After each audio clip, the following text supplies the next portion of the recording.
1907, Elizabeth and Philip have been the heart and soul of this country. Most heads of state do not last as long as Elizabeth and Philip. They have a record-breaking relationship that has weathered triumph. The young couple happily share the supreme day of their lives with their countrymen. And tragedy. Philip said, well, I'm like a bloody amoeba, you know, I don't exist. Grief. We have seen throughout Britain and around the world an overwhelming expression of sadness at Diana's death. And glory. The Queen and Prince Philip represent that idea of putting duty first and devoting your life to public service. As royal commentators dispel the myth of the monarchy. Famously, she's supposed to have remarkable bladder control. She can sit through hours of boring events. They ended up with the king doing the conga around the staterooms of Buckingham Palace. Experts will break down key archive from crucial moments in royal history. It's a fairy tale created by the Grimm brothers. Anybody entering the royal circles needs to come with their A game. So prepare to discover what actually happens when blue blood runs red. What have you been doing in here all day? This is The Royals Revealed.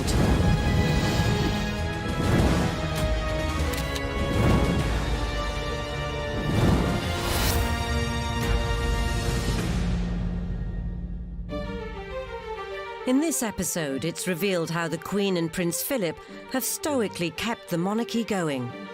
I think the most remarkable thing about Elizabeth and Philip, they are a team, and as they've got older, the sense that they're a team has become more distinct. And they are also willing to hold on to tradition while also behaving in progressive ways that we can then relate to. So I think that might be the magic combination. Their consistent devotion to duty, monarchy and marriage for over 70 years. They're probably more in touch with the people than any other sovereign has been before. They look upon her as reassurance. Has made them the world's most recognised royals. If you talk about the royal family, people immediately think about our royal family. But more importantly, the parents of our nation.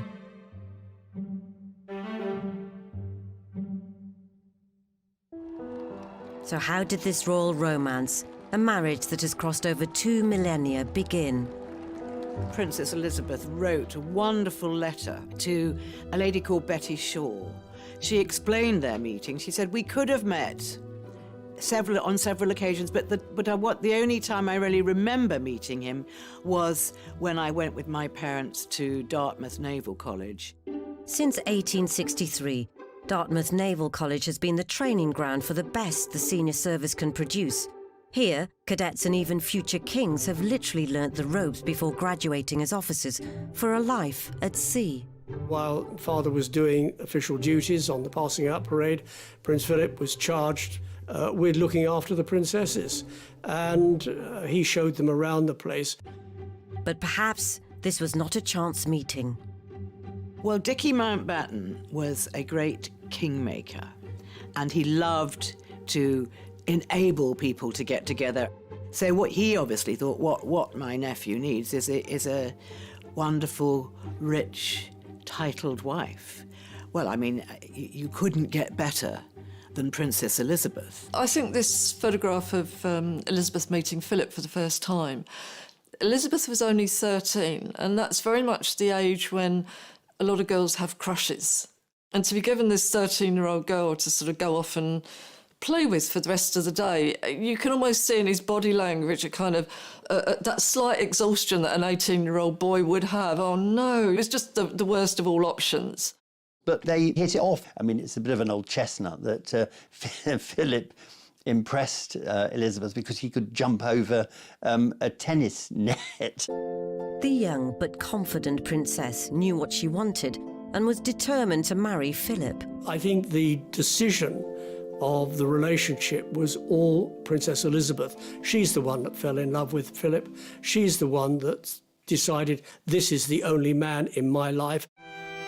But interrupting this budding romance was an event that would change not just their lives, but those of millions of couples and families around the world. The outbreak of the Second World War in 1939. Philip's first posting was as a midshipman on HMS Ramillies in 1940 in the South Pacific.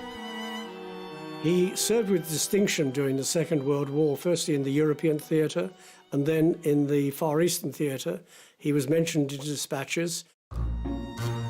Having outwitted the Italian fleet and saving his ship in a brilliant, evasive tactical manoeuvre, Philip loved everything about the Navy and was always ready for action, at sea and ashore. Philip was always a huge charmer, especially in his young days.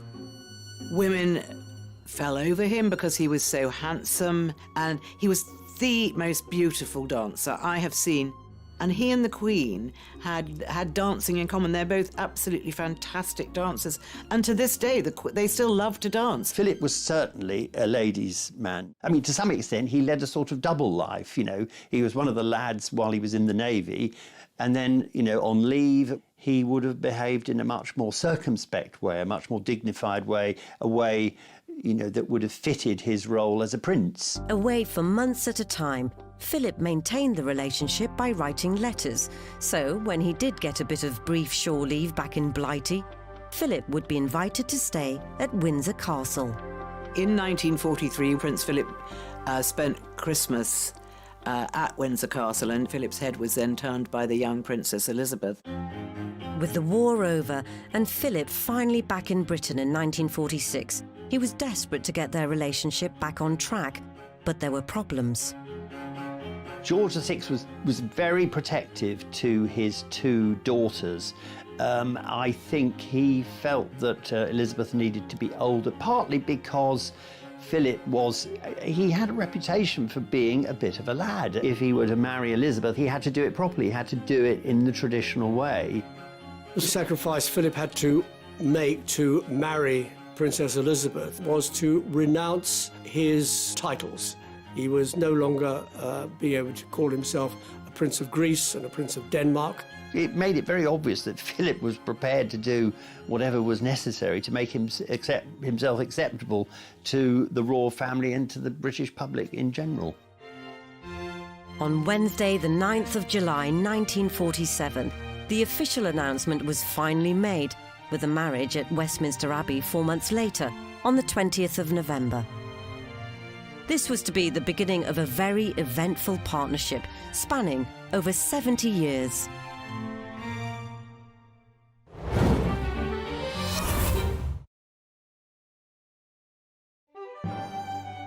After Philip and Elizabeth's marriage in 1947, They proceed with a brilliantly uniformed mounted guards through throngs estimated at 2 million. this was undoubtedly the couple's honeymoon period. In the early years of Philip and Elizabeth's marriage, before she became queen, the relationship was much closer to the traditional marriage that anyone might have had at the time. The man was the boss. He would have felt the top cat in the relationship. But married life brought inevitable change. Philip was a distinguished and serving naval officer who had just become a member of the British royal family. There was a sense that Prince Philip was delighted to be married, but felt somewhat cast adrift in his own career. Was he going to be a full-time working royal in support of a then young Princess Elizabeth? Was he going to continue with the Navy, and if so, what was he going to do? In an attempt to maintain his independence, Philip also kept up something of a bachelor lifestyle. So I think there was a sense when he first married into the royal family that he felt a little bit trapped and didn't really want a huge entourage around him scrutinising his every move. One way of escaping the royal routine and palace pressures was the Thursday Club. Philip had his male friends. Amongst them was the photographer Barron.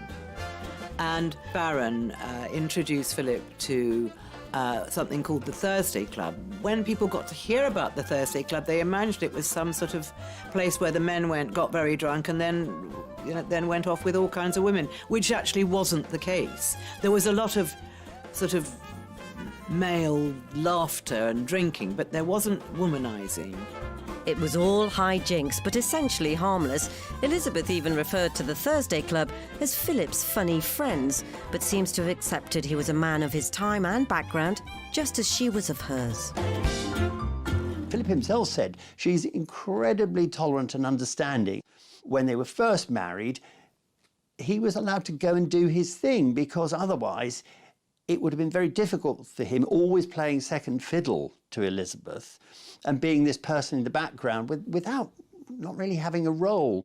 Despite the clubland capers, Philip and Elizabeth were quick to produce an heir. Prince Charles was born in 1948. He was the first baby born to a British heir presumptive in 1,000 years. But Philip was still a serving naval officer, keen to advance his career, and in late 1949 was posted overseas to Malta as first lieutenant aboard HMS Chequers.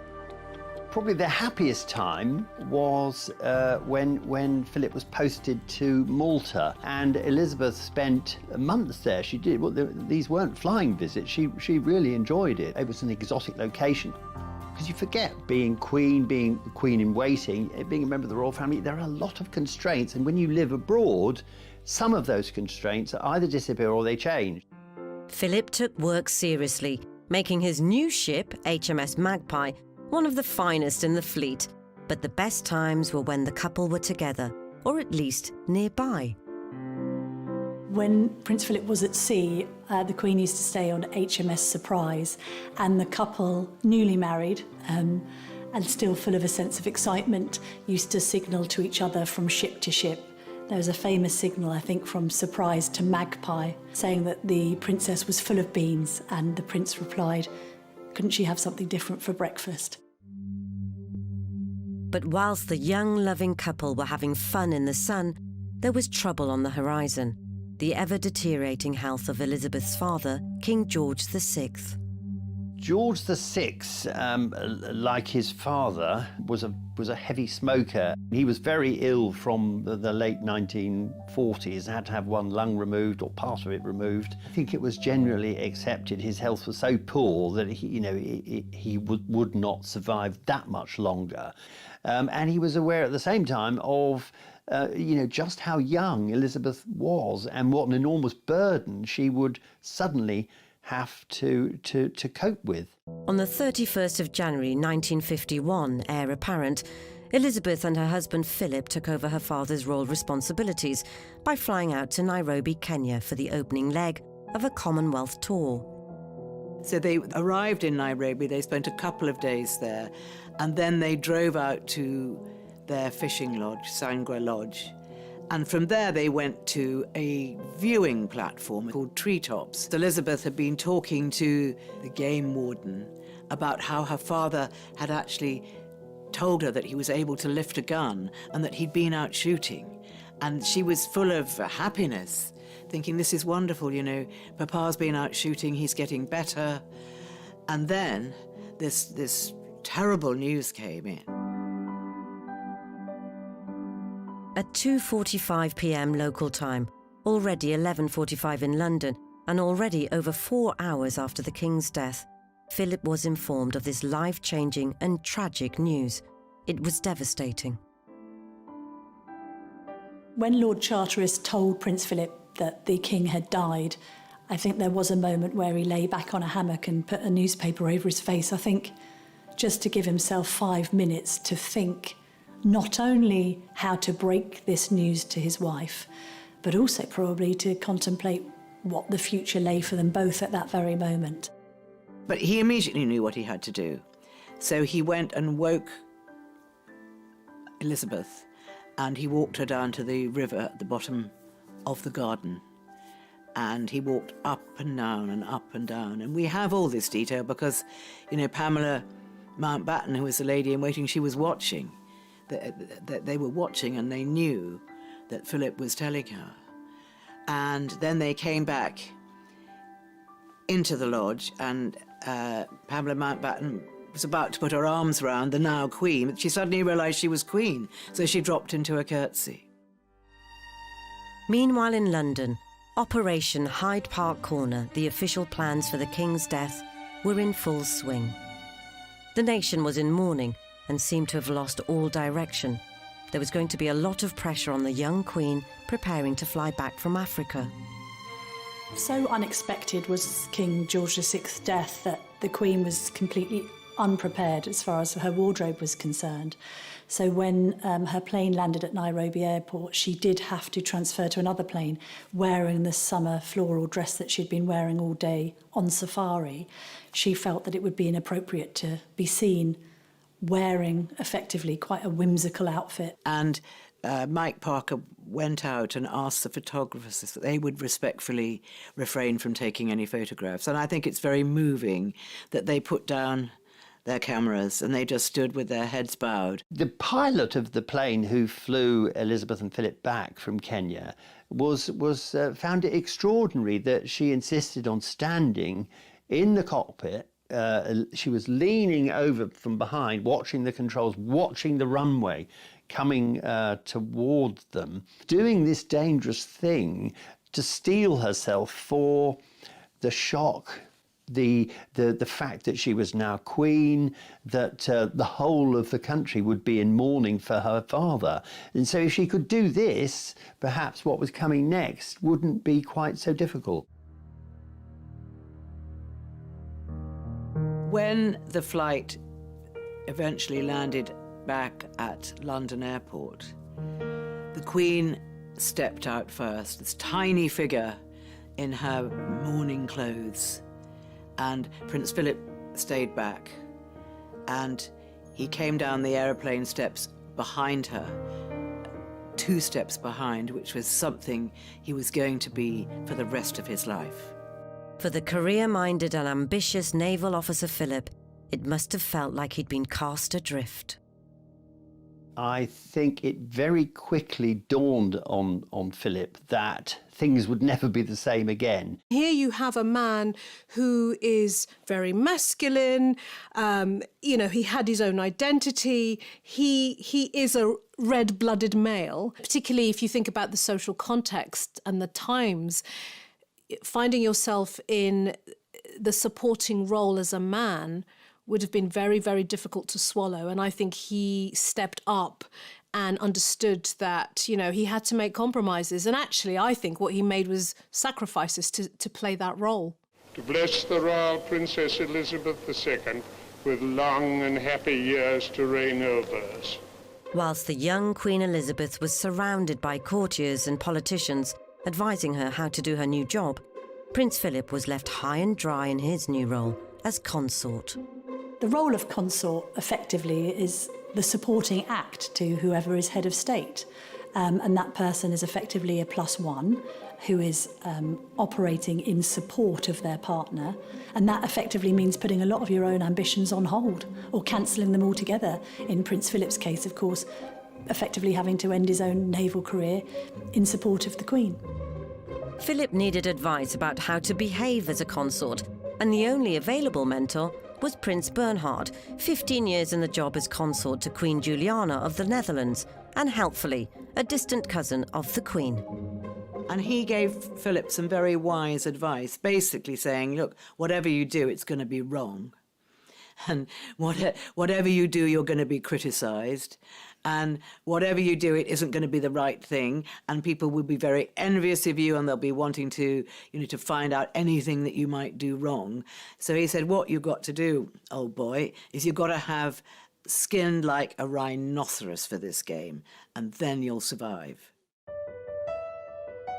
Having already been excluded from affairs of state, a new blow for Philip was the news that his children, Prince Charles and Princess Anne, who had been born in the summer of 1950, would not bear his name.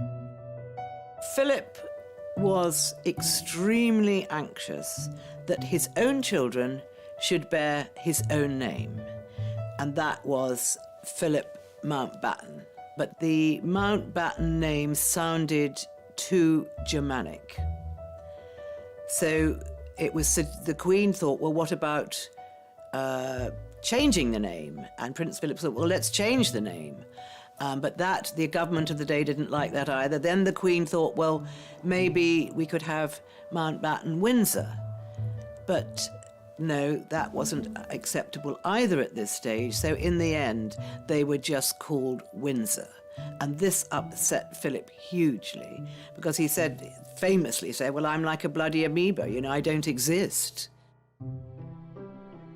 The next inevitable milestone for the young couple would be Elizabeth's coronation, an event that would seal their fate for the rest of their lives.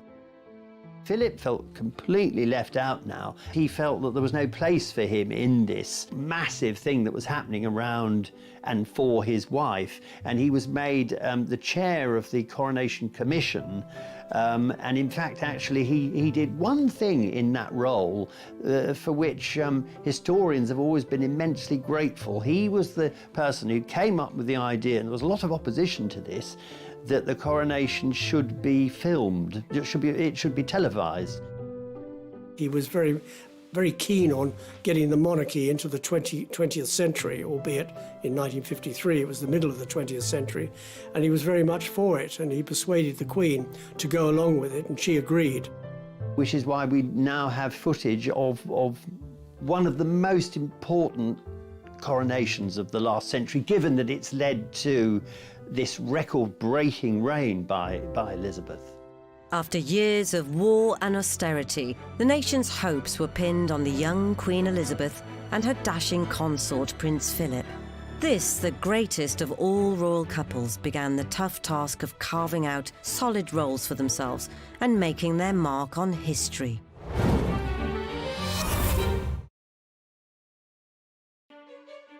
For all monarchs, the duty of dynastic succession is the most important. Continuing the family line is meant to create stability, consolidate power, and maintain tradition. But the royal commitments now dominating Elizabeth and Philip's lives, such as the 1951 Canada tour, duty came first, and that meant country, not kids.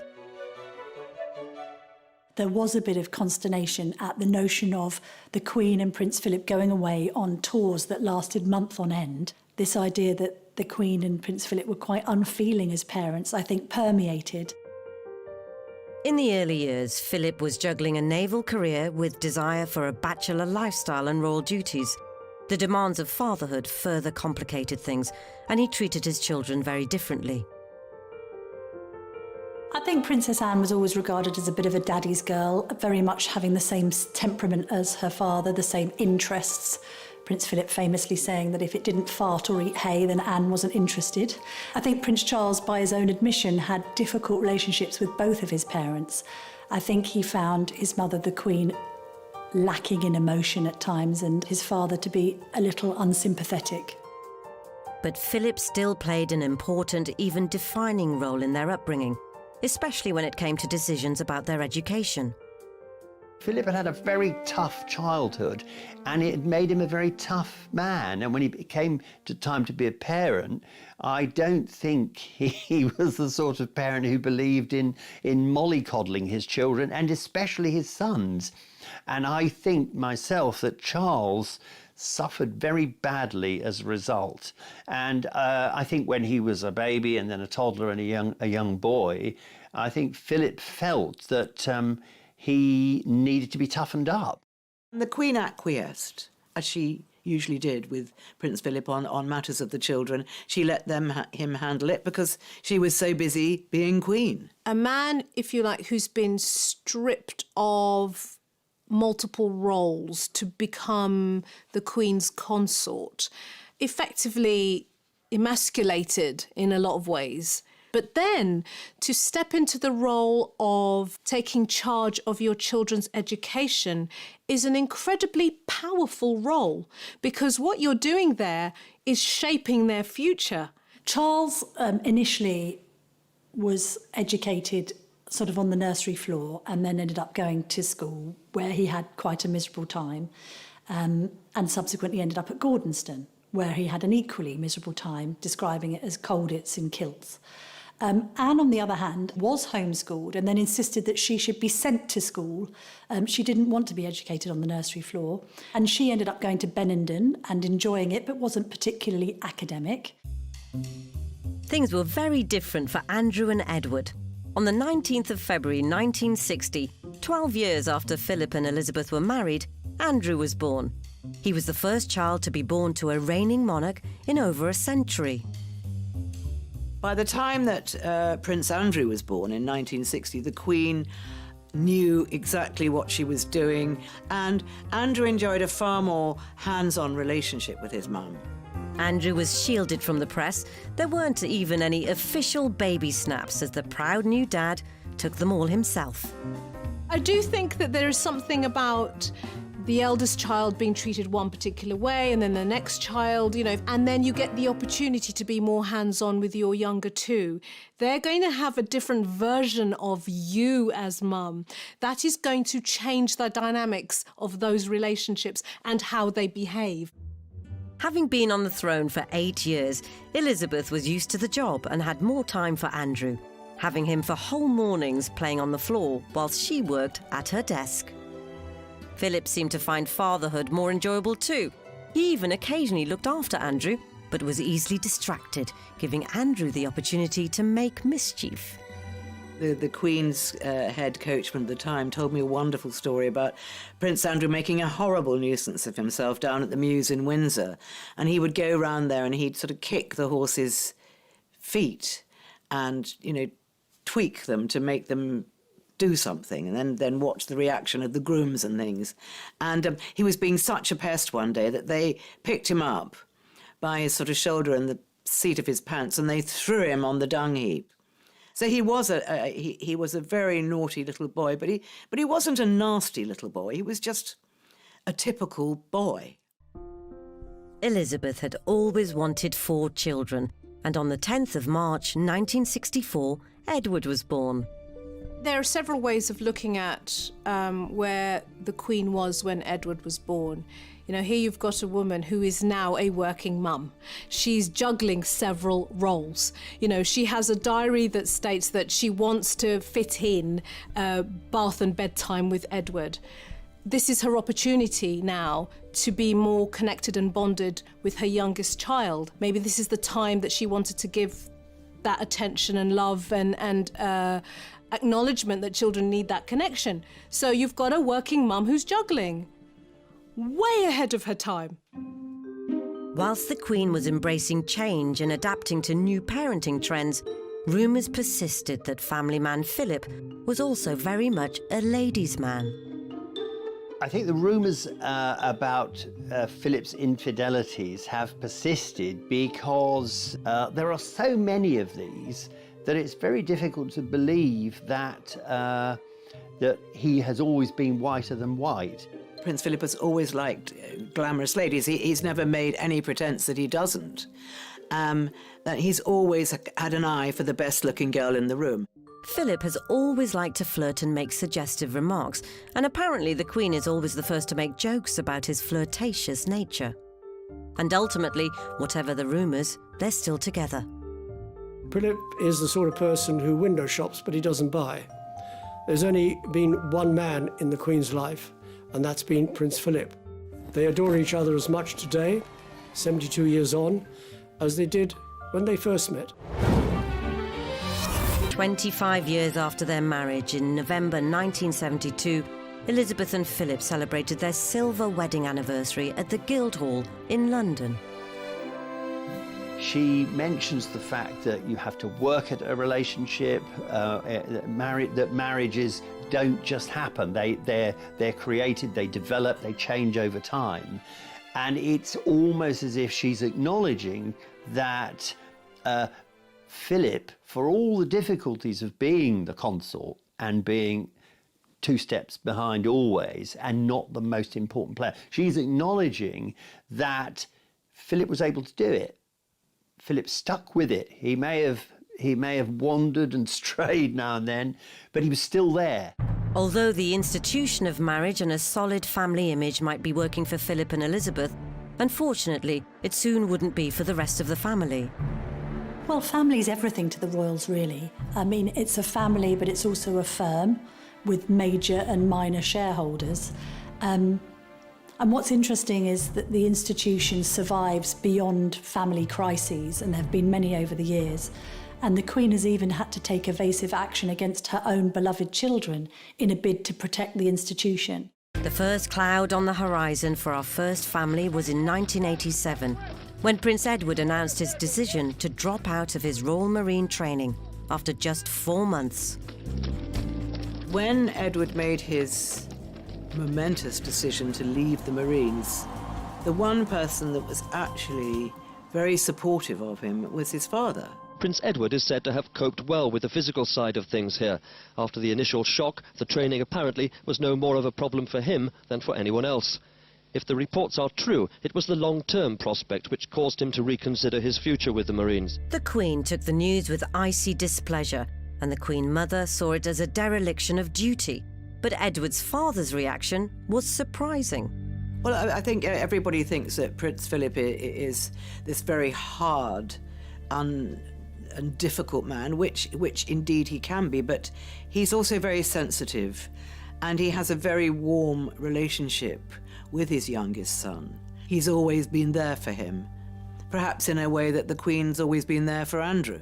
What's interesting about Prince Philip stepping in may be much more about Prince Philip's journey as a parent. He has had a relationship with his older son where he pushed him down a particular path and persuaded him to go to schools and wanted him to be less emotional than he was. And maybe he learnt something in that process. Parents make mistakes, and if you learn from them, good for you. And maybe this was one of Philip's learnings.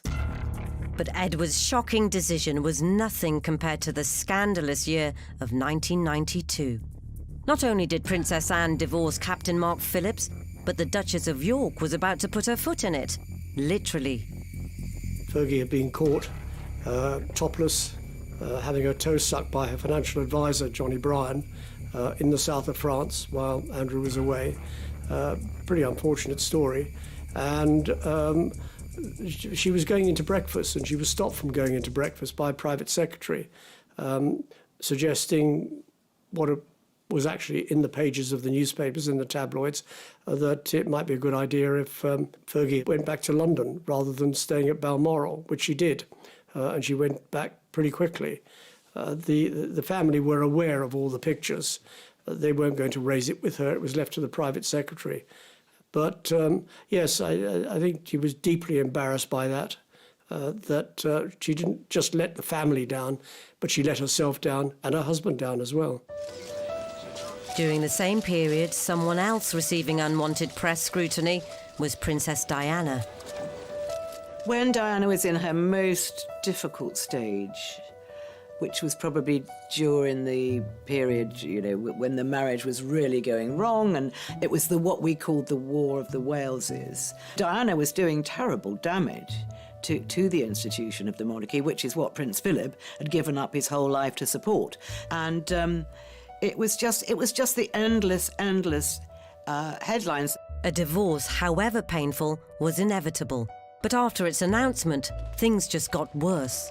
I think what's interesting about 1992 is the palace completely lost control of the situation when it came to the War of the Waleses. The prolonged crisis that engulfed the royal family created a vacuum that was only filled by news coverage and speculation. It was like the greedy monster that kept on needing to be fed. I think at the point where Diana decided to collaborate with Andrew Morton's book, Diana, Her True Story, and indeed give the famous Panorama interview, the Queen's patience was wearing rather thin. As a result, tension was visible at Royal Ascot as the second instalment of Morton's book was rolling off the press. Diana was always the most telling with her body language, and she could say more in one pose in a photograph than most of the royals said in a lifetime of footage. And so we see Prince Philip at Ascot looming near Diana. Now, this is a different Diana to the one that we saw at the wedding, because by now she's a lot more womanly. So she's wearing this very high fashion outfit, very loud, spotted outfit, elegantly and with utter confidence. The mouth has dropped and she looks slightly reflective. So clearly the illustration of a rift between those two characters going on there. After 45 years of marriage and thinking the worst must be behind them, in 1992, everything seemed to be going wrong for the royal couple. 1992, of course, will forever go down in history as the most appalling year for the royal family. 3 out of 4 of the Queen's children divorce. A lot of the salacious details concerning the breakdown of these high-profile marriages is played out in the tabloids. And then to cap it all off, Windsor Castle nearly burns down. 4 days later, at the Guildhall, the Queen delivered her sympathy speech to a standing ovation. It has turned out to be an annus horribilis. I think that speech really resonated with the public, who were grateful that the monarch was willing to acknowledge how dreadful the previous 12 months had been. Ordinarily, you expect the Queen to keep calm and carry on and not point to the glaring errors that have been made by her own children. And in this case, I think she just thought, there's no hiding this. But the 1990s had one final, devastating sting in the tail. An event that nearly ended all Philip and Elizabeth had worked for and brought Britain to the brink of revolution. Just to confirm the news that Diana, Princess of Wales, has died in a car accident in Paris, which also killed her companion, Dodi Fayed. Undoubtedly the biggest challenge to the marriage of Philip and Elizabeth, and more importantly to the monarchy, happened in the early hours of the 31st of August 1997. Just to confirm the news that Diana, Princess of Wales, has died in a car accident in Paris, which also killed her companion, Dodi Fayed. If in life troublesome and difficult for the monarchy, in death she became a force beyond control. And for the royal couple, it brought all their sacrifices and tireless work to the brink of ruin. When she died, the whole of Britain and the whole of the world became hysterical with grief. And this was not predicted at all by anyone, least of all the royal family. When there's this huge national feeling, it has to be channeled through the monarch. And Elizabeth, or this was the perception, wasn't doing her job. Very, very, very disgraceful, I find their behaviour. Very disgraceful. Well, I think it must be very, very cold-hearted not to have a flag up. I think it's a disgrace on the whole royal family. It wasn't helping that Tony Blair, the Prime Minister at the time, was much more engaged with public sentiment. The people everywhere, not just here in Britain, everywhere, they kept faith with Princess Diana. They liked her, they loved her. They regarded her as one of the people. She was the people's princess. His people princess speech was very, very clever. And he spoke before the Queen spoke, but she was following a royal tradition that when somebody dies, you close ranks, and it's family, and the only two people that really matter are the children left behind. Whatever the truth, it captured the press's imagination, and the Queen, and especially Philip, didn't like it. Secluded in Balmoral, Scotland, Elizabeth was stoically keeping to royal protocol, whilst Philip looked after their bereaved grandchildren. This meant the monarchy were unaware of the magnitude of events 500 miles south in London. I know that one of the Queen Mother's friends rang her and said, you know, you really should get down here, you lot, because, you know, it's going absolutely crazy here. They forgot that they're not an ordinary family, and that was a mistake.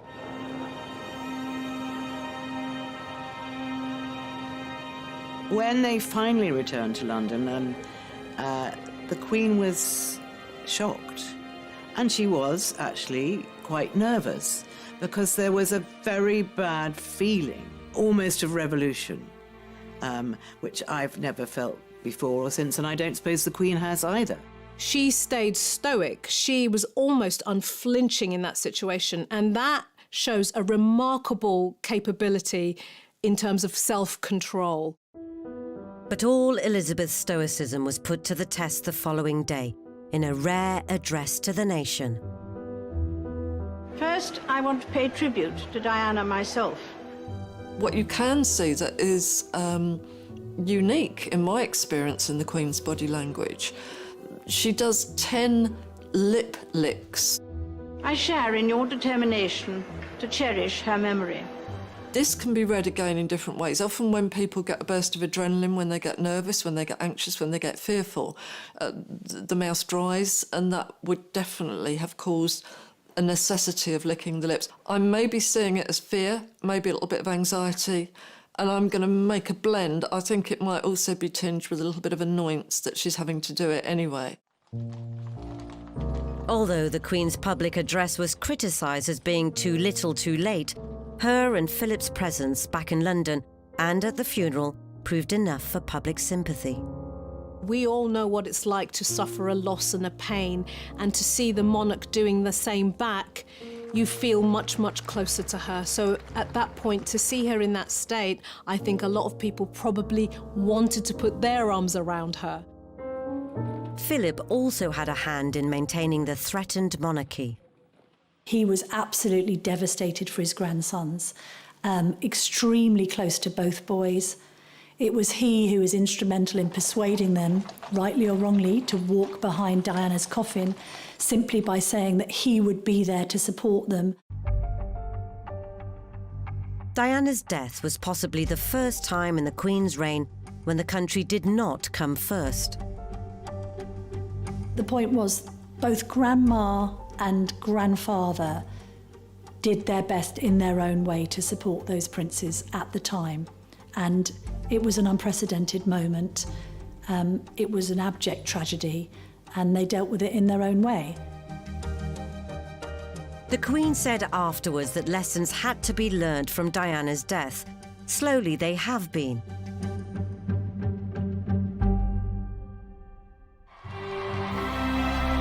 And it's worked, with affections reaching new heights in 2012 for the Queen's Diamond Jubilee. It's absolutely brilliant. So we're thoroughly enjoying it. As you can see, the kids have really made a day of it. As the Queen and Duke have become older, more of the royal duties have been passed to the younger generation. William did resist for some time becoming a full-time working royal. He wanted to spend his time in the military. He also wanted to be that air ambulance pilot and achieve a career of sorts on his own terms. But inevitably, when your granny is approaching her 90s and you're married and you're starting a family, there's an emphasis on you having to step up to the plate. I think now the Cambridges are very much admired for the fact that they have sacrificed everything in order to serve Queen and country. The Queen's very conscious of the fact that her father wasn't around long enough to tutor her. You've got to remember that she was 25 when he died. So she was still fairly young, and William is doing a very good job what he's doing at the moment, and he is learning the ropes. After working tirelessly from the sidelines, another royal is now stepping into the limelight. I think Anne has carved out a very definite role for herself, and I think, like her mother, she has put duty very much in the spotlight. You know, she rolls her sleeves up and she gets stuff done. Safe in the knowledge the future of the monarchy is in good hands, Philip stepped down from royal duties in August 2017 at the tender age of 96. And that's a pretty good age to keep going, but there comes a time when, yeah, even Prince Philip had to hang up his spurs. Philip's retirement signified the end of being seen 2 steps behind the Queen, a position he's held as the Queen's rock for nearly 70 years. The coronavirus crisis, I think, has given the whole world pause for thought as to what a 94-year-old and a 99-year-old should be doing in terms of their contribution to public life. We want the Queen to remain visible, but at the same time, few would begrudge her putting her feet up a little. This selfless couple and their relentless dedication to duty have stoically kept the monarchy going. I think the most remarkable thing about Elizabeth and Philip, they are a team, and as they've got older, the sense that they're a team has become more distinct. And they are also willing to hold on to tradition while also behaving in progressive ways that we can then relate to. So I think that might be the magic combination. They're probably more in touch with the people than any other sovereign has been before. They look upon her as reassurance. As long as the Queen's okay, the rest of us are okay.